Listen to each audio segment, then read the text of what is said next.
નમસ્તે વિદ્યાર્થી મિત્રો, આજના લેક્ચરમાં આપણે લેક્ચર નંબર 22 માં આપણે આગળનો ટોપિક જોશું, જે આપણો ચેપ્ટરનો છેલ્લો ટોપિક છે, કેપેસિટરમાં સંગ્રહિત ઊર્જા. ટેક્સ્ટબુકમાં આપણને આપેલું છે કેપેસિટરમાં સંગ્રહિત ઊર્જા. મેં થોડો અલગ રીતે લખેલો છે, એ જ વસ્તુ છે, કેપેસિટરમાં સંગ્રહિત ઊર્જા અને ઊર્જા ઘનતા, કેમ કે આપણે એમાં ઊર્જા ઘનતા પણ શોધવાની છે. તો જોઈએ આપણે હવે આમાં શું કર્યું છે કે આપણે બે સુવાહક લીધેલા છે, સુવાહક 1 અને સુવાહક 2. હવે આ સુવાહક અને 1 અને 2 માં શું છે કે જો વિદ્યુતભારની દ્રષ્ટિએ કેવા છે, તટસ્થ છે. સુવાહક 1 અને 2 વિદ્યુતભારની દ્રષ્ટિએ તટસ્થ છે. તટસ્થ એટલે અત્યારે હાલમાં સુવાહક અને 1 અને 2 પર પરિણામી વિદ્યુતભાર ધન કે ઋણ એક પણ આવેલા નથી. એટલે શું કહેવાય, વિદ્યુતભારની દ્રષ્ટિએ તટસ્થ કહેવાય. જ્યારે બંને પ્લેટ ઉપર સુવાહક 1 અને સુવાહક 2 છે તો બંને ઉપર કોઈ પ્રકારનો વિદ્યુતભાર આવેલો નથી, ધન કે ઋણ કોઈ પ્રકારનો આવેલો નથી. જો વિદ્યુતભાર ન આવેલો હોય બંને પ્લેટ ઉપર તો શું કહેવાય, વિદ્યુતભારની દ્રષ્ટિએ તટસ્થ કહેવાય. તો અત્યારે વિદ્યુતભાર બંને ઉપર કેવો છે, પરિણામી વિદ્યુતભાર 0. શું છે, 0. હવે શું કરીએ આપણે કે આ પ્લેટ છે બંને, શરૂઆતમાં એનામાં કોઈ વિદ્યુતભાર નથી, પણ હવે માનો કે આ જે 2 નંબરનો સુવાહક છે એ 2 નંબરની પ્લેટ છે સુવાહક, એ ધન વિદ્યુતભાર ગુમાવે છે. શું કરે છે, ધન વિદ્યુતભાર ગુમાવે છે. તટસ્થ હતું પહેલા વિદ્યુતભાર બંનેની સંખ્યા કેવી, સમાન હતી, તટસ્થ હતું, કાંઈ હતું નહીં. પણ હવે આ જે 2 નંબરનો સુવાહક છે તે પોતાનામાંથી ધન વિદ્યુતભાર ગુમાવે છે, અને ગુમાવેલા ધન વિદ્યુતભાર કોણ લે છે, સુવાહક નંબરની 1. સુવાહક નંબર 1 છે ગુમાવેલો ધન વિદ્યુતભાર પોતે લઈ લે છે. તો વિદ્યુતભાર ગુમાવે શું થાય છે, સુવાહક 2 છે વિદ્યુતભાર ગુમાવે, તો વિદ્યુતભાર ગુમાવે તો પોતે કેવો વિદ્યુતભાર બને, ઋણ વિદ્યુતભારિત બને. તો સુવાહક પ્લેટ જો ધન વિદ્યુતભાર ગુમાવે તો પોતે ઋણ વિદ્યુતભારિત બને. તો સુવાહક છે 2 કેવી પ્લેટ થઈ ગઈ, ઋણ વિદ્યુતભારિત થઈ ગઈ, કેમ કે તે ઋણ વિદ્યુતભાર રીત એટલે થાય કારણ કે તે ધન વિદ્યુતભાર ગુમાવે છે. ધન વિદ્યુતભાર ગુમાવે એટલે સુવાહક 2 ઋણ વિદ્યુતભારિત પ્લેટ થઈ જાય છે, અને ગુમાવેલો વિદ્યુતભાર જે ગુમાવેલો ધન વિદ્યુતભાર છે, સુવાહક 2 ગુમાવેલો ધન વિદ્યુતભાર સુવાહક 1 લઈ લે છે. જે ગુમાવેલો ધન વિદ્યુતભાર લઈ લે, ગુમાવેલો વિદ્યુતભાર પોતામાં સ્વીકારી લે, તેને શું કહેવાય, ધન વિદ્યુતભારિત થઈ જાય. તો ધન વિદ્યુતભાર ગુમાવેલો ધન વિદ્યુતભાર સુવાહક 1 લઈ લે છે, તો તે કેવી થઈ ગઈ, સુવાહક 1 છે ધન પ્લેટ થઈ ગઈ, અને આ સુવાહક 2 ધન વિદ્યુતભાર ગુમાવે છે તો તે ઋણ વિદ્યુતભારિત થઈ ગઈ. પણ કેવી, એટલે આ પ્રક્રિયા થઈ એના કારણે શું થયું, માઈનસ માંથી શું થઈ ગઈ, ઋણ વિદ્યુતભારિત સુવાહક 2 છે માઈનસ થઈ ગઈ, અને સુવાહક 1 છે ધન ભારિત થઈ ગઈ, એટલે પ્લસ ચાર્જ ધરાવતી થઈ ગઈ. એટલે કહી શકીએ આપણે કે આમાંથી ધીમે ધીમે ઋણ વિદ્યુતભાર છે, સુવાહક 2 છે એ ધીમે ધીમે ધન વિદ્યુતભાર ગુમાવતા રહે છે, અને તેના કારણે પોતે ઋણ વિદ્યુતભારિત થઈ જાય છે, અને સુવાહક 1 ગુમાવેલા ધન વિદ્યુતભાર પોતે મેળવે છે, એટલે શું થઈ જાય છે, ધન ભારિત થઈ જાય છે. એટલે આ પ્રક્રિયા શરૂ રહે તો ધીમે ધીમે ઋણ વિદ્યુતભારિત થાય છે, પણ કેટલી, q' જેટલી ઋણ વિદ્યુતભારિત થાય છે. એટલે પોતે ધન વિદ્યુતભાર ગુમાવીને q' જેટલી ઋણ વિદ્યુતભારિત થાય છે, અને ગુમાવેલા ધન વિદ્યુતભાર મેળવીને સુવાહક 1 સુવાહક 1 છે q' જેટલી ધન ભારિત થાય છે. તો સુવાહક 2 કેટલી થાય, q' જેટલી ઋણ ભારિત થાય, અને સામે એટલી q' જેટલી ધન ભારિત થાય સુવાહક 1. તો q' જેટલું ધન વિદ્યુતભારિત અને q' જેટલું ઋણ વિદ્યુતભારિત, એમ બંને સુવાહક 1 અને 2 થઈ ગયા. હવે આ પ્રક્રિયા તો શરૂ જ રહે છે કે ભાઈ સુવાહક 2 છે પોતાનામાંથી ધન વિદ્યુતભાર ગુમાવવાને પોતે q' જેટલી ઋણ વિદ્યુતભારિત બને છે, અને ગુમાવેલો ધન વિદ્યુતભાર સુવાહક 1 મેળવીને પોતે q' જેટલી ધન વિદ્યુતભારિત થઈ જાય છે. પણ હવે આ જે q ડેશ છે તે પ્લસ ડેલ્ટા q જેટલો ચાર્જ ગુમાવે છે. એટલે નાનો ધન વિદ્યુતભાર ગુમાવે છે એને આપણે કેવું કીધું પ્લસ ડેલ્ટા q જેટલો ચાર્જ ગુમાવે છે. એટલે હવે q ડેશ માંથી કેટલો ચાર્જ ગયો ડેલ્ટા q જેટલો. તો હવે શું કહેવાય q dash minus delta q થાય. શું થાય q dash minus delta q. તો સુવાહકમાંથી સુવાહક છે q ડેશ ધરાવતો સુવાહક ઋણ વિદ્યુતભાર q ડેશ ધરાવતો સુવાહક પ્લસ ડેલ્ટા q જેટલો ધન વિદ્યુતભાર ગુમાવે છે. એટલે તેનામાંથી q ડેશ માંથી કેટલો ડેલ્ટા q જેટલો ભાગ ઓછો થયો એમ કહેવાય. તો આ જે ડેલ્ટા q જેટલો ઓછો ભાગ થયો એટલે આપણે શું કરશું q dash minus delta q કરશું. અને આ ગુમાવેલો ડેલ્ટા q છે એ q ડેશ ધરાવતી સુવાહક 1 ને મેળવવાનો છે. પણ સુવાહક 1 છે સુવાહક 1 જે છે પહેલેથી કેવી છે q ડેશ જેટલી ધન વિદ્યુતભારિત તો છે જ. અને ઉપરથી આપણે હવે ડેલ્ટા q જેટલો ધન વિદ્યુતભાર આપીએ તો ધન વિદ્યુતભાર વચ્ચે શું થાય અપાકર્ષણ. તો q ડેશ માઈનસ છે જે સુવાહક 2 પરથી ડેલ્ટા q જેટલો ધન વિદ્યુતભાર સુવાહક 1 ને આપવા માટે કરવું પડતું કાર્ય લેવું પડે. કેમ કે અહીંયા શું થાય છે વિરુદ્ધ દિશામાં થાય. શું કામ કેમ કે પહેલેથી સુવાહક 1 ધન વિદ્યુતભાર પ્લેટ બની ગઈ છે કે q ડેશ જેટલી ચાર્જ જેટલી એનામાં ધન વિદ્યુતભાર છે. છતાં આપણે સુવાહક 2 માંથી ડેલ્ટા q જેટલો એક નાનો વિદ્યુતભાર છે ધન વિદ્યુતભાર તે આપણે ગુમાવીને સુવાહક 1 ને આપીએ તો શું થાય હવે ધન વિદ્યુતભાર પહેલેથી છે અને આપણે પાછું ડેલ્ટા q જેટલો ધન વિદ્યુતભાર આપીએ તો ધન વિદ્યુતભાર વચ્ચે અપાકર્ષણ થાય. શું કામ કેમ કે ધન વિદ્યુતભારિત છે એટલે એને પોતાનું કઈ વિદ્યુત ક્ષેત્ર હશે તો ધન વચ્ચે અપાકર્ષણ થાય તો તે અપાકર્ષણ વિરુદ્ધ જઈને આપણે હજી એને લઈ જ જાવો છે. આપણે શું કરવું છે કે ડેલ્ટા q ને આ સુવાહક 1 પર લઈ જ જાવ છે એની વિરુદ્ધ કરવું પડતું કાર્ય. એટલે શું થયું ડેલ્ટા q ને સુવાહક 2 પરથી 1 પર લઈ જવા માટે વિદ્યુત ક્ષેત્ર વિરુદ્ધ કરવું પડતું કાર્ય. શું વિદ્યુત ક્ષેત્ર વિરુદ્ધ કરવું પડતું કાર્ય કરવું પડે કાર્ય. શું કામ કેમ કે ડેલ્ટા q પણ ધન વિદ્યુતભાર છે અને સુવાહક 1 છે એ પણ ધન વિદ્યુતભારિત પ્લેટ છે. તો ધન વિદ્યુતભારિત પ્લેટ બની ગઈ છે તો હવે એને કઈક કાર્ય કરવું પડે વિદ્યુત ક્ષેત્ર વિરુદ્ધ તો જ આપણે ડેલ્ટા q ને સુવાહક 2 પરથી 1 ઉપર લઈ જઈ શકીએ. તો વિદ્યુત ક્ષેત્ર વિરુદ્ધ કરવું પડતું કાર્ય છે. પણ હવે કાર્ય કેટલું કરવું પડે એ આપણને ખ્યાલ નથી. આપણને એ ખબર પડી ગઈ કે ડેલ્ટા q ને છે સુવાહક 2 પરથી સુવાહક 1 પર લઈ જવા માટે કંઈક કાર્ય કરવું પડશે વિદ્યુત ક્ષેત્ર વિરુદ્ધ કંઈક કાર્ય કરવું પડશે. પણ તે કાર્ય કેટલા પ્રમાણમાં કરવું એ આપણને ખ્યાલ નથી.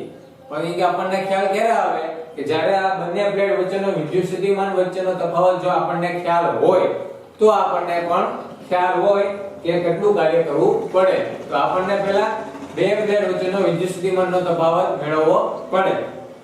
બે પ્લેટ વચ્ચેનો વિદ્યુત સ્થિતિમાનનો તફાવત મેળવવો હોય તો સૌપ્રથમ બંને પ્લેટ સમાંતર પ્લેટ કેપેસિટર હોવી જોઈએ.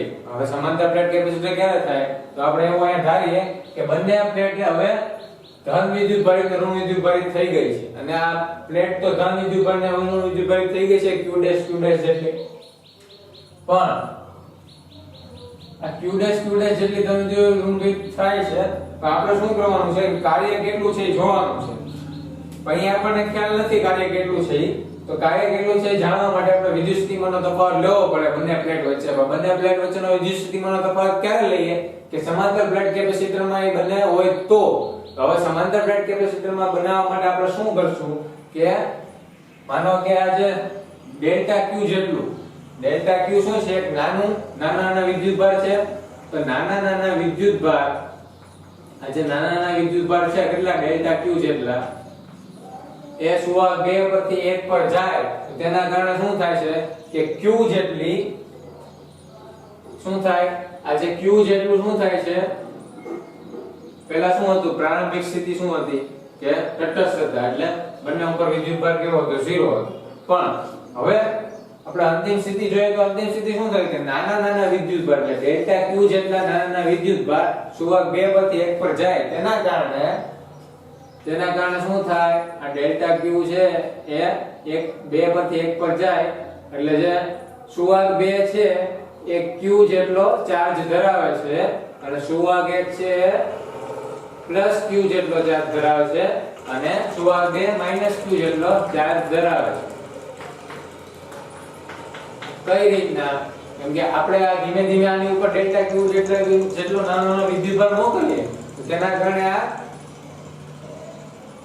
ક્યુ જેટલો ઋણ વિદ્યુતભારિત થઈ જાય છે, ક્યુ ચાર્જ જેટલો ઋણ વિદ્યુતભારિત થઈ જાય સુવાહક 2 અને તે જ ટાઈમે જે ડેલ્ટા ક્યુ ગુમાવેલા છે તે મેળવીને જે સુવાહક 1 છે ક્યુ જેટલો ધન ભારિત થઈ જાય છે, સુવાહક 1 ક્યુ જેટલો ધન ભારિત થઈ જાય છે.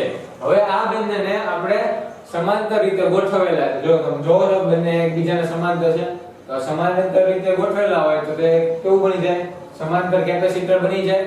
તો બંને પ્લેટ વચ્ચેનો કેપેસિટન્સ માનો કે C છે. સમાંતર ગોઠવે એટલે પ્લેટ પર વિદ્યુત ભારિત થઈ ગયા અને વિદ્યુતભાર થાય એટલે તે પછીનું એનું આપણને કેપેસિટન્સ મળે. તો કેપેસિટન્સ C કેટલું મળ્યું? C મળે છે એવું આપણે ધારીએ છીએ. q વિદ્યુતભાર ધરાવતી પ્લેટ અને માઈનસ q વિદ્યુતભાર ધરાવતી પ્લેટ આ બે જે સુવાહક 1 અને 2 છે એને સમાંતર આપણે ગોઠવ્યા તો બંને ઉપર વિદ્યુતભાર ઉત્પન્ન થયો અને બંનેને સમાંતર ગોઠવેલાનું શું થાય? સમાંતર પ્લેટ કેપેસિટર. તો સમાંતર હોવાથી સમાંતર પ્લેટ કેપેસિટરનું કેપેસિટન્સ આપણે માનો કે C ધારીએ છીએ. કેટલું ધારીએ છીએ?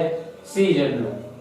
તો હવે આપણે કીધું હતું કે કાર્ય કેટલું છે, કેટલા પ્રમાણમાં થયું તે શોધવા માટે આપણે વિદ્યુતસ્થિતિમાનનો તફાવત લેવો પડે. તો ધારો કે બે પ્લેટ વચ્ચેનો વિદ્યુતસ્થિતિમાનનો તફાવત, કેમ કે હવે ધન વિદ્યુતભાર અને ઋણ વિદ્યુતભાર બંને ધરાવે છે તો સુવાહક છે બંને એક પ્લેટ તરીકે વર્તે છે કેમ કે બંનેને આપણે સમાંતર રીતે ગોઠવા. સમાંતર રીતે ગોઠવો તો સમાંતર પ્લેટ કેપેસિટર બની ગયું. સમાંતર પ્લેટ કેપેસિટર હોય એમાં બે પ્રકારની પ્લેટ હોય, એક ધન ભારિત ને એક ઋણ ભારિત. તો તે આપણી પાસે છે. તો ધારો કે બે પ્લેટ વચ્ચેનો વિદ્યુતસ્થિતિમાનનો તફાવત V' છે. આપણે ધારીએ છીએ કે બંને પ્લેટ વચ્ચેનો વિદ્યુતસ્થિતિમાનનો તફાવત કેટલો છે? V' જેટલો છે. તો આપણે શું કીધું કે બંનેનું કેપેસિટન્સ C છે તો C બરાબર શું થાય? સૂત્ર છે C Q/V. સૂત્ર શું છે? C Q/V. સમાંતર પ્લેટ કેપેસિટરનું સૂત્ર છે C Q/V. પણ આપણને કીધું છે કે ભાઈ બે પ્લેટ વચ્ચેનો વિદ્યુતસ્થિતિમાનનો તફાવત કેટલો છે? V'. તો આ જે Q/V છે એમાં V ની જગ્યાએ શું લખશું આપણે? V'. કેમ કે વિદ્યુતસ્થિતિમાનનો તફાવત કેટલો લીધો છે આપણે? ધારો કે V' જેટલો છે આપણે ધારીએ છીએ તો V' છે.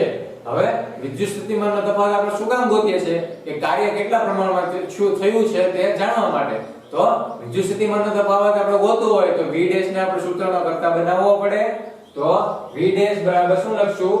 Q/C. V' ને સૂત્રનો કરતા બનાવ્યો એટલે શું થાય? આ Q/C થઈ જાય. તો પરંતુ વિદ્યુતસ્થિતિમાનનો તફાવત V' છે અને પ્લેટ પરનો વિદ્યુતભાર Q'. વિદ્યુતસ્થિતિમાનનો તફાવત આપણે V' ધાર્યો.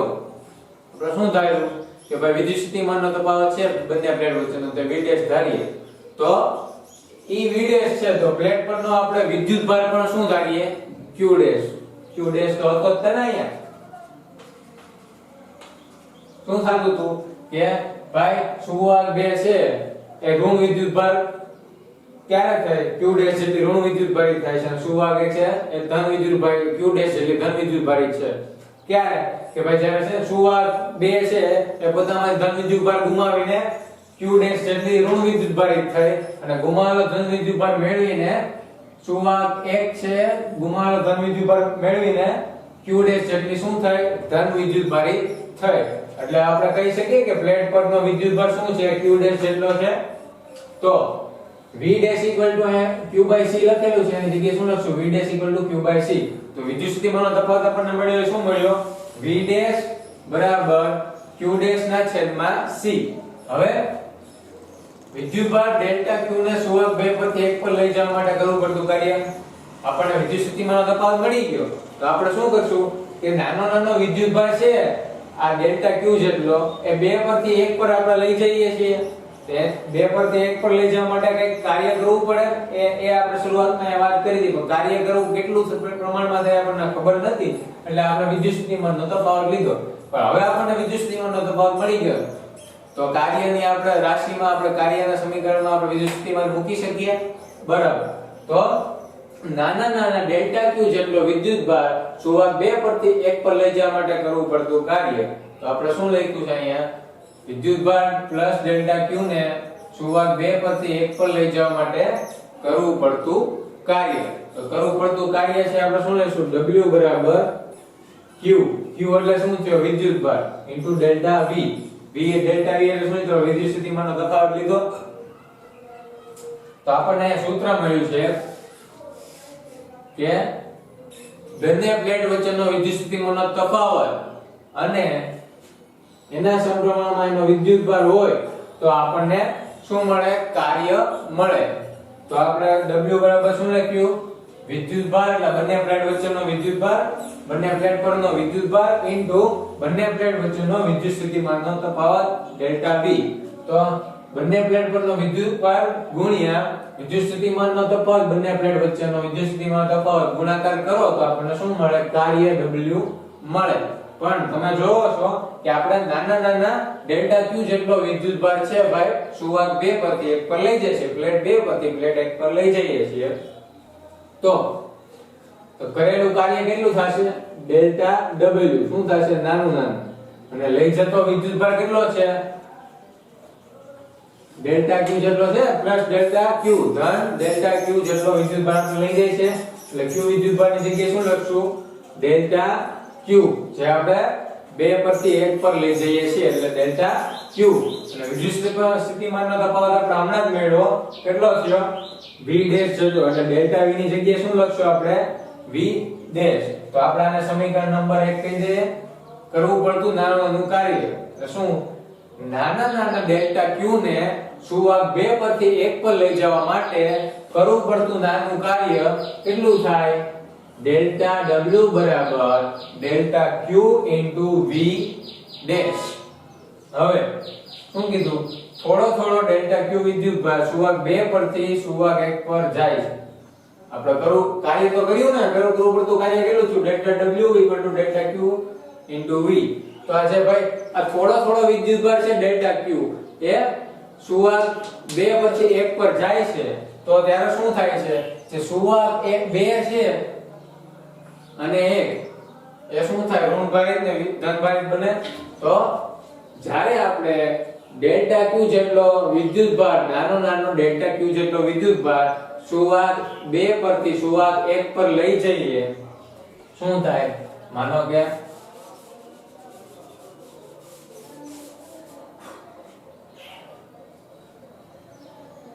સુવાહક 2 પરથી સુવાહક 1 પર ડેલ્ટા Q જેટલો ધન વિદ્યુતભાર, નાનો નાનો ડેલ્ટા Q, ડેલ્ટા એટલે શું થાય? નાના નાનાની વાત કરીએ તો સૂક્ષ્મ નાનો નાનો વિદ્યુતભાર આપણે સુવાહક 1 પર લઈ જઈએ તો સુવાહક 1 છે તે Q જેટલો ધન વિદ્યુતભાર થાય છે અને ડેલ્ટા Q જેટલો ધન વિદ્યુતભાર ગુમાવવાને કારણે સુવાહક 2 છે તે Q જેટલો ઋણ વિદ્યુતભારી થાય છે. કેટલો થાય? Q જેટલો ઋણ વિદ્યુતભારી થાય સુવાહક 2 અને Q જેટલો ધન વિદ્યુતભારી શું થાય? સુવાહક 1. તો શરૂઆતમાં શું હતું આપણે? કે શરૂઆતમાં આપણને મેં તમને કીધું 0 હતા, તટસ્થ હતા. તો વિદ્યુતભાર સુવાહક 2 અને સુવાહક 1 બંને 0 વિદ્યુતભાર થી અત્યારે કેટલો વિદ્યુતભાર ધરાવે છે? Q જેટલો. 0 વિદ્યુતભાર કેવો કેટલો ધરાવે છે? Q જેટલો વિદ્યુતભાર ધરાવે છે. કેમ કે શરૂઆતમાં શું હતા? તટસ્થ હતા. અને હવે Q જેટલો ધન વિદ્યુતભાર સુવાહક 1 ઉપર છે અને માઈનસ Q એટલે ઋણ Q વિદ્યુતભાર ધરાવે છે સુવાહક 2. સુવાહક 2 ઉપર Q માઈનસ Q જેટલો ઋણ વિદ્યુતભાર છે, Q જેટલો ઋણ વિદ્યુતભાર અને સુવાહક 1 પર Q જેટલો ધન વિદ્યુતભાર છે.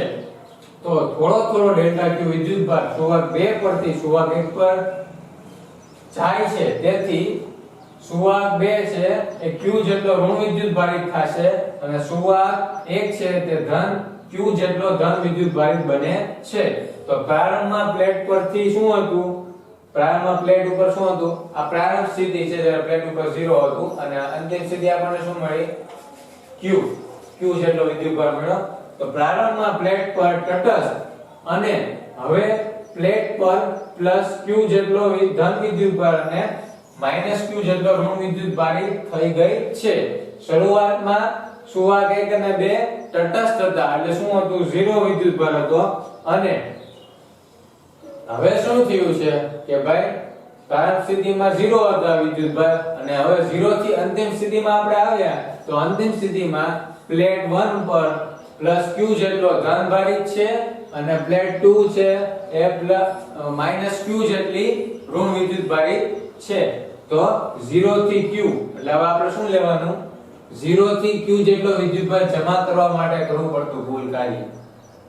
એવું પડે ને? કેમ કે આપણે ડેલ્ટા q જેટલું નાનું સૂક્ષ્મ કાર્ય તો જોઈ લીધું પણ આખી તમે પ્રોસેસ જો તો પહેલા કાઈ હતું જ નહીં તેમાંથી આપણે q જેટલો વિદ્યુત ભાર થઈ ગયો છે બંને પ્લેટ ઉપર. ધન ભાઈ સુવાહક 1 ઉપર q જેટલો ધન વિદ્યુત ભાર છે અને સુવાહક 2 છે એના ઉપર q જેટલો ઋણ વિદ્યુત ભારિત થઈ ગયો છે. તો બંને હવે q જેટલો વિદ્યુત ભાર ધરાવે છે બંને પ્લેટ.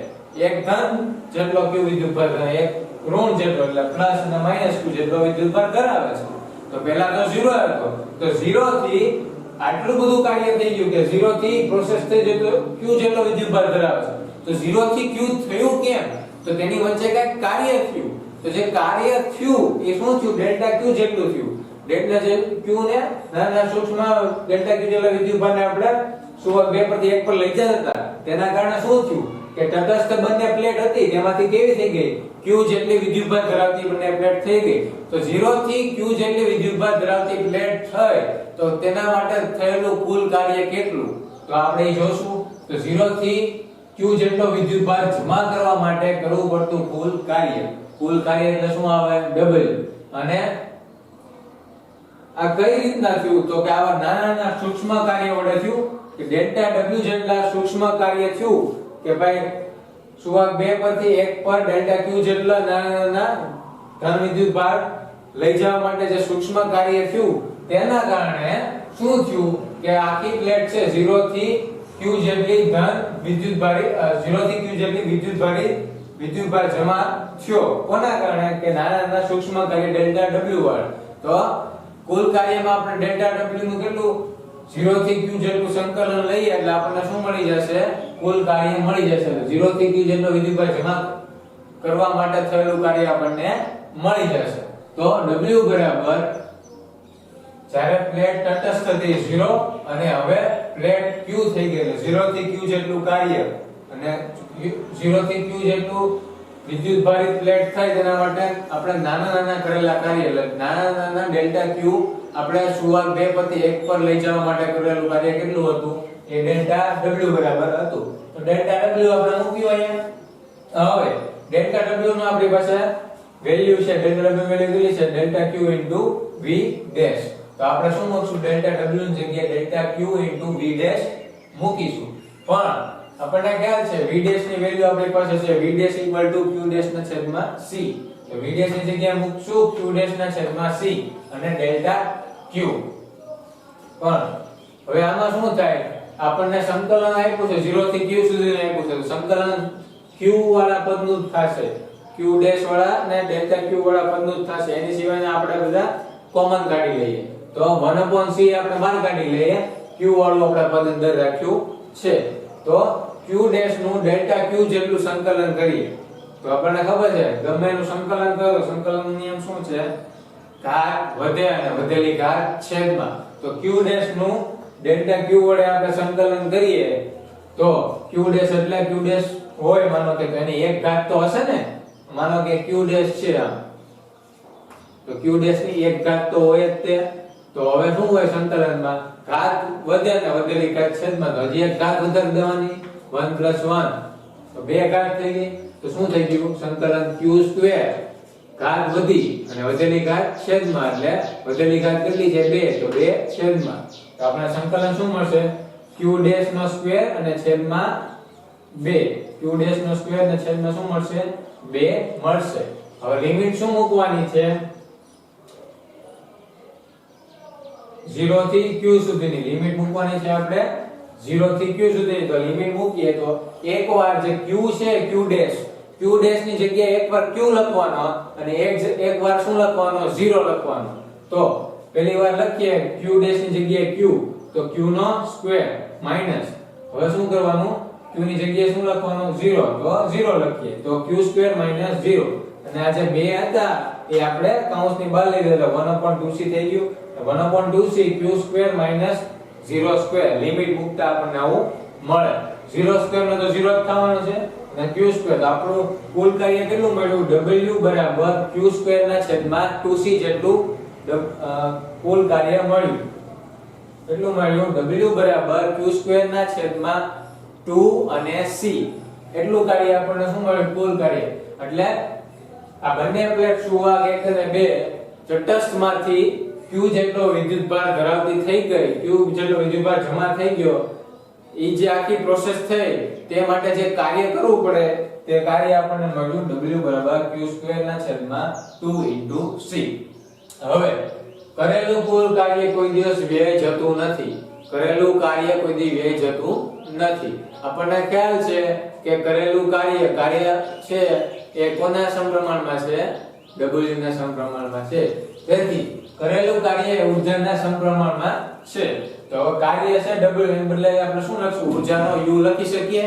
તો u બરાબર શું થાય w આપણને ખબર છે કાર્ય છે ઊર્જાના સમપ્રમાણમાં છે.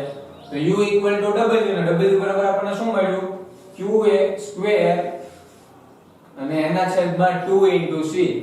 તો q સ્ક્વેર બાય 2 c બરાબર શું થઈ જશે હવે u. તો આપણને u એટલે આપણને શું શોધવાનું કીધું હતું કે કેપેસિટરમાં સંગ્રહિત ઊર્જા. તો આપણને ઊર્જા મળી ગઈ સ્થિતિ ઊર્જા કેટલી મળી આપણને કેપેસિટરમાં સંગ્રહિત ઊર્જા મળી q સ્ક્વેર અને એના છેદમાં 2c જેટલી આપણને ઊર્જા મળી. એટલે સમાંતર પ્લેટ કેપેસિટર આ જે આખું બન્યું એમાં જે સંગ્રહિત ઊર્જા કેટલી છે q સ્ક્વેર છેદમાં 2 c જેટલી આપણને મળી. આ શું મળ્યું સ્થિતિ ઊર્જા કેપેસિટરમાં સંગ્રહિત ઊર્જા મળી. જે આપણું શું હતું ટોપિક નું નામ હતું કેપેસિટરમાં સંગ્રહિત ઊર્જા કેટલી છે તો આ એટલી થાય q સ્ક્વેર બાય 2c જેટલી થાય. પણ હવે માનો કે તમને કોઈ દાખલો આપ્યો અને એની રકમમાં તમને c અને v આપેલા હોય પણ આ જે q છે q આપ્યો જ ન હોય તો તમારે આ સૂત્રનું મુજબ ગણતરી કરવાની બાકી તમને કીધું કે ભાઈ કોઈની સ્થિતિ ઊર્જા શોધો અને સ્થિતિ ઊર્જામાં તમને રકમમાં ખાલી c અને v જ આપેલા હોય q ન આપેલો હોય તો સ્થિતિ ઊર્જાનું એક બીજું સૂત્ર છે તેના વડે પણ આપણે શોધી શકીએ. તો જ્યારે દાખલામાં જો c અને v આપેલા હોય દાખલાની રકમમાં c અને v આપેલા હોય અને આ જે q છે એ આપેલો જ ન હોય તો q ના આપેલો હોય તો શું કરવાનું આપણે કેપેસિટન્સનું સૂત્ર શું છે સમાંતર પ્લેટ કેપેસિટન્સ c q/v છે. તો એમાં હવે આ જે q છે એને સૂત્રનો કરતા બનાવીએ તો શું થાય q ને સૂત્રનો કરતા બનાવીએ એટલે q બરાબર c ના છેદમાં v થઈ જાય બરોબર. q ને સૂત્રનો કરતા બનાવીએ એટલે q ના છેદમાં v જે છે એ બરાબર ની ઓલી બાજુ જાય તો c ના છેદમાં આવી જાય એટલે q બરાબર શું થઈ જાય c ના છેદમાં v. પણ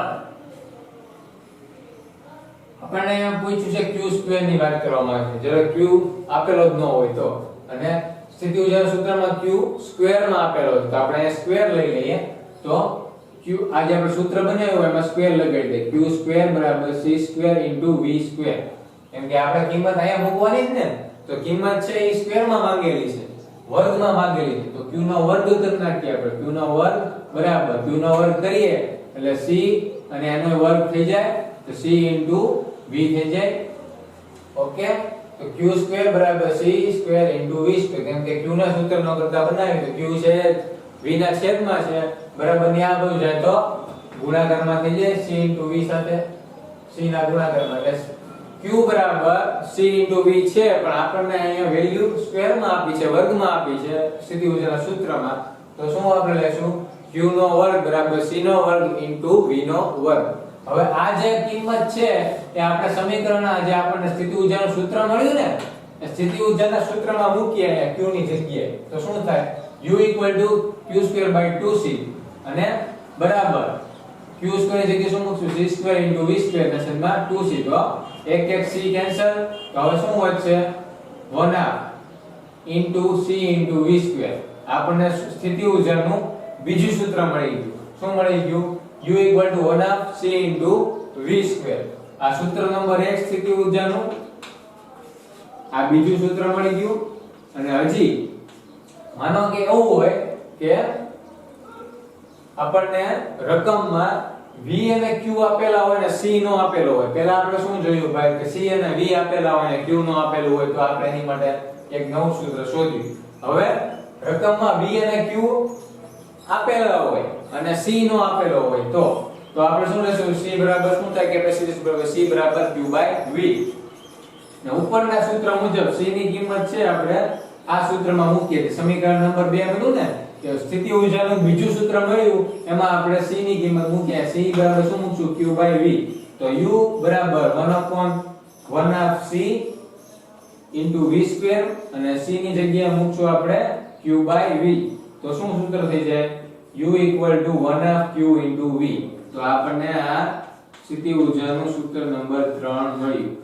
તો સ્થિતિ ઊર્જાના આપણને 3 સૂત્ર મળેલા છે અલગ અલગ રીતે તો હવે દાખલામાં જ્યારે રકમ આવે ને રકમમાં જો માનો કે બે વસ્તુ આપેલી હોય ત્રીજી ન આપેલી હોય તો આ ત્રણમાંથી ગમે સૂત્ર આપણે યુઝ કરી શકીએ તો આપણું શું થઈ ગયું કે કેપેસિટરમાં સંગ્રહિત સ્થિતિ ઊર્જા થઈ ગઈ પણ હજી આપણે ઊર્જા ઘનતા બાકી છે હવે શું જોશું આપણે કેપેસિટરમાં સંગ્રહિત સ્થિતિ ઊર્જા તો થઈ ગઈ હવે શું વધશું ઊર્જા ઘનતા કેપેસિટરમાં સંગ્રહિત ઊર્જા આપણે જોઈ લીધી હવે કેપેસિટરમાં સંગ્રહિત ઊર્જા જોઈ લીધી હવે ઊર્જા ઘનતા જોઈએ તો કેપેસિટરની સમાંતર પ્લેટ કેપેસિટરની ઘનતા ઊર્જા કેટલી છે આપણે શોધવાની છે બહુ સહેલું છે વ્યવસ્થિત છે જોઈ લો એક રીતે ઊર્જા ઘનતા બરાબર શું થાય ઊર્જા ઘનતા બરાબર ઊર્જાના છેદમાં કદ એ ઊર્જા ઘનતાનું સૂત્ર છે ઊર્જા ઘનતા બરાબર ઊર્જાના છેદમાં કદ તો ઊર્જાના છેદમાં કદ તો ઊર્જાને આપણે શું કહીએ u વડે દર્શાવીએ છીએ અને કદને v વડે દર્શાવે છે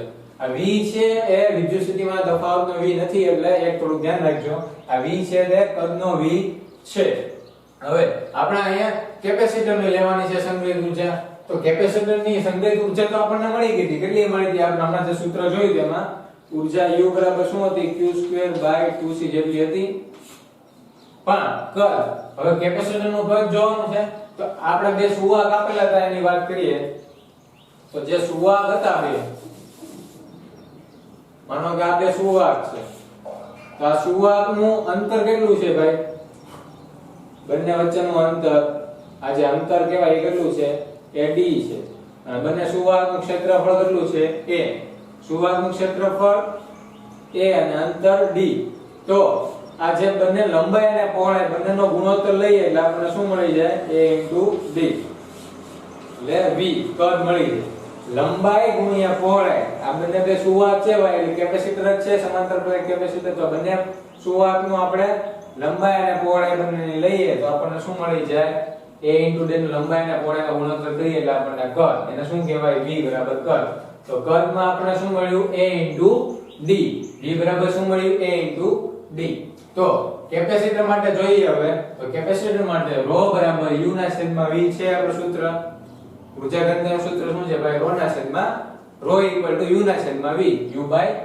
તો u એટલે કેપેસિટરની ઊર્જા આપણને મળી ગઈ કેટલી મળી ગઈ q²/2c જેટલી અને એના છેદમાં આપણે એનું શું લીધું કદ લીધું કદ આપણે અહીંયા અત્યારે ફાઇન્ડ કર્યું કેટલું થાય a * d કેપેસિટરની લંબાઈ અને પહોળાઈનો ગુણોત્તર લ્યો એ આપણું શું થઈ ગયું કદ a * d હવે આને વ્યવસ્થિત લખી નાખ્યા આ q²/2c છે અને એના છેદમાં a * d છે તો 2c છે એ અંશનો છેદ હવે છેદમાં આવી જાય એટલે 2c ને આપણે અહીંયા છેદમાં લખી નાખ્યું એટલે q² ના છેદમાં 2c * ad આ આપણને શું મળ્યું ρ મળ્યું પણ કેપેસિટરની પૃષ્ઠ વિદ્યુતભાર ઘનતા આપણને યાદ હોય તો કેપેસિટરની પૃષ્ઠ વિદ્યુતભાર ઘનતાને સિગ્મા વડે દર્શાવી છે અને સિગ્મા બરાબર q ના છેદમાં a થાય શું થાય સિગ્મા બરાબર q ના છેદમાં a પણ આમાં q ને સૂત્રનો કરતા બનાવીએ તો આ q ના સૂત્રનો કરતા બનાવીએ તો શું થાય સિગ્મા * a થઈ જાય સિગ્મા * a તો આ q ની જે મળ્યું સિગ્મા * a q ની કિંમત એ આપણે q ની જગ્યાએ મૂકશું એવી જ રીતના સમાંતર પ્લેટ કેપેસિટર નું આપણને કેપેસિટન્સ ખબર છે C sigma 0 sorry epsilon 0 a / d આ શું છે C બરાબર સમાંતર પ્લેટ કેપેસિટર નું C શું છે એપ્સિલોન 0 a / d તો આમાં જે C છે રો ના ઇક્વેશનમાં ત્યાં C ની જગ્યાએ આની કિંમત મૂકશું હવે આ બેને કિંમત આપણને મળી એ આ સમીકરણમાં મૂકીએ રો માં q ની જગ્યાએ શું મૂકશું સિગ્મા * a અને c ની જગ્યાએ શું મૂકશું એપ્સિલોન 0 a / d તો અહીંયા મૂકીએ પણ આમાં જો q² કીધું છે ને આપણે q બરાબર સિગ્મા * a મળે તો q² બરાબર શું મળે સિગ્મા ² * a તો q ની જગ્યાએ મૂકશું q² ની જગ્યાએ સિગ્મા ² a² છેદમાં 2 m ના m છે c ની જગ્યાએ 2m ના પછી ad લખી નાખી a * d અને c ની જગ્યાએ શું મૂકશું આપણે epsilon 0 a / d epsilon 0 a / d આપણે c ની જગ્યાએ લખ્યું સમાંતર પ્લેટ કેપેસિટર પ્રમાણે હવે dd કેન્સલ આ a અને ઉપરનો એક a જાય કેન્સલ થાય એટલે શું વધશે હવે આ નીચેના બે અને ઉપરનો a² એટલે a² નીચેના a * a કેન્સલ તો વધ્યું શું હવે તમે જોવો તો સિગ્મા સ્ક્વેર વધ્યો પછી છેદમાં 2 વધ્યા અને એપ્સિલોન 0 વધ્યો એટલી વસ્તુ વધી સિગ્મા નો સ્ક્વેર અને નીચે 2 એપ્સિલોન 0 એટલું કદ વધ્યું છે પણ હવે આપણે શું કરશું આ જે એટલું પદ વધ્યું એની આરે આપણે એપ્સિલોન 0 છેદમાં અને ઉપર એમ બંને બાજુ ગુણાકાર કરી નાખ્યો એકવાર ઉપરની બાજુ એકવાર નીચેની બાજુ એવું શું કામ કર્યું હમણાં આપણને ખબર પડશે આપણે એક સૂત્ર લઈ મેળવવા માટે રો નું એવું આપણે કર્યું છે જે આપણને આ છેદ ઉડાડ્યા પછી જેટલું વધ્યું કેન્સલ બધી વસ્તુ કરી પછી શું મળ્યું સિગ્મા સ્ક્વેર બાય 2 એપ્સિલોન 0 મળ્યું એને ગુણાકારમાં ગુણ્યા છે એકવાર ઉપર એપ્સિલોન 0 અને એકવાર છેદમાં એપ્સિલોન 0 તો એપ્સિલોન 0 કેન્સલ તો હવે શું વધશે ખાલી સિગ્મા સ્ક્વેર બાય 2 અને ઇન્ટુ એપ્સિલોન 0 હવે એટલું બધું વધશે એટલે 1/2 આ 1/2 અલગ કાઢ્યા છે આપણે જે છેદમાં હતું પછી ઇન્ટુ સિગ્મા સ્ક્વેર ના છેદમાં એપ્સિલોન 0 ગુણ્યા એપ્સિલોન 0 હવે એટલી વસ્તુ વધે હવે હજી એક સૂત્ર વાપરીએ કેમ કે આ જેમ બે વસ્તુ જોઈ હતી કેપેસિટરનું કૃષ વિદ્યુતભાર ઘનતા અને સમાંતર પ્લેટ કેપેસિટર એવી રીતે સમાંતર પ્લેટ કેપેસિટરના અંદરના ભાગનું વિદ્યુત ક્ષેત્ર એ આપણને મળ્યું હતું આ બધું આવી ગયેલું છે આગળ એ કેટલું મળ્યું હતું E sigma by epsilon 0 square જેટલું મળ્યું હતું તમે જોવો તો આની જેવું થાય છે આની જેવું થાય ને કેટલું મળ્યું હતું સિગ્મા બાય એપ્સિલોન 0 જેટલું મળ્યું એપ્સિલોન 0 સ્ક્વેર જેટલું મળ્યું હવે આને સ્ક્વેર કરી નાખીએ તો E સ્ક્વેર છે આ કેમ કે આ આપણને જે સ્ક્વેર માં છે આ ઉપર જે છે શું છે સ્ક્વેર માં છે અને આપણને અંદરના સમાંતર પ્લેટના અંદરના ભાગનું વિદ્યુત ક્ષેત્ર મળ્યું E સિગ્મા બાય એપ્સિલોન 0 અને રો બરાબર જે આપણને અત્યારે વેલ્યુ મળી શું મળી છે 1 into sigma square by epsilon 0 into epsilon 0 આ બે એપ્સિલોન 0 છે એટલે આમ ન લખો તો એપ્સિલોન 0 નો સ્ક્વેર કરી નાખીએ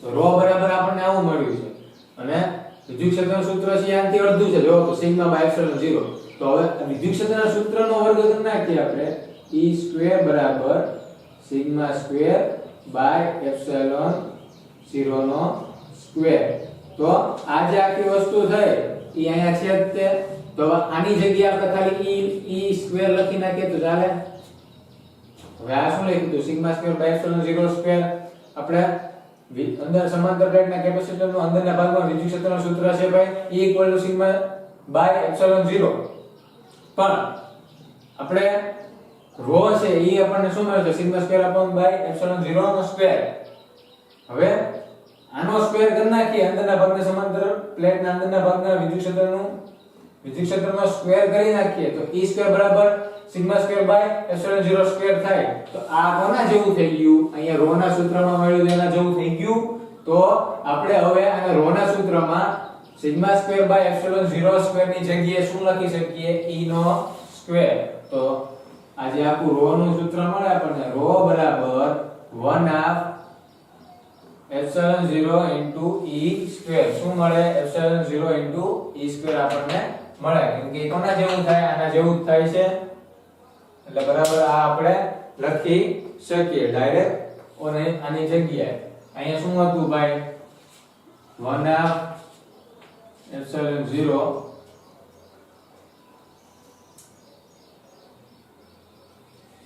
છેદમાં એપ્સિલોન 0 ગુણ્યા એપ્સિલોન 0 ના છેદમાં એપ્સિલોન 0 તો આપણે શું કર્યું હતું સિગ્મા સ્ક્વેર ના છેદમાં એપ્સિલોન 0 ગુણ્યા એપ્સિલોન 0 ના છેદમાં એપ્સિલોન 0 તો 1/2 બરાબર સિગ્મા સ્ક્વેર એપ્સિલોન 0 એક એક કેન્સલ કર્યું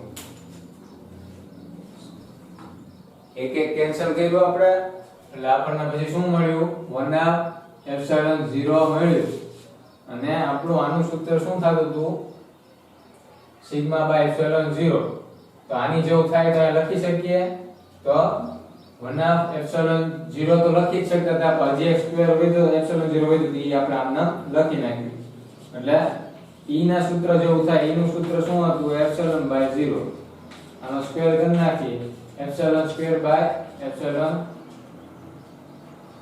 e સ્ક્વેર બરાબર sigma square by epsilon 0 square ને આપણને અહીંયા શું મળ્યું હતું સિગ્મા સ્ક્વેર ના છેદમાં એપ્સિલોન 0 તો આની જગ્યાએ આ સૂત્ર મૂકીએ એટલે શું લખીએ સિગ્મા સ્ક્વેર એપ્સિલોન 0 નો સ્ક્વેર પણ એપ્સિલોન 0 એક ગુણાકારમાં હતું એમને એટલે આપણને રો બરાબર શું મળ્યું 1/2 એપ્સિલોન 0 ઇન્ટુ e સ્ક્વેર કેમ કે આપણે e સ્ક્વેર ને આ સૂત્ર બરાબર લખી નાખ્યું તો આ થઈ ગયું આપણું ઊર્જા ઘનતા કેપેસિટરની ઊર્જા ઘનતા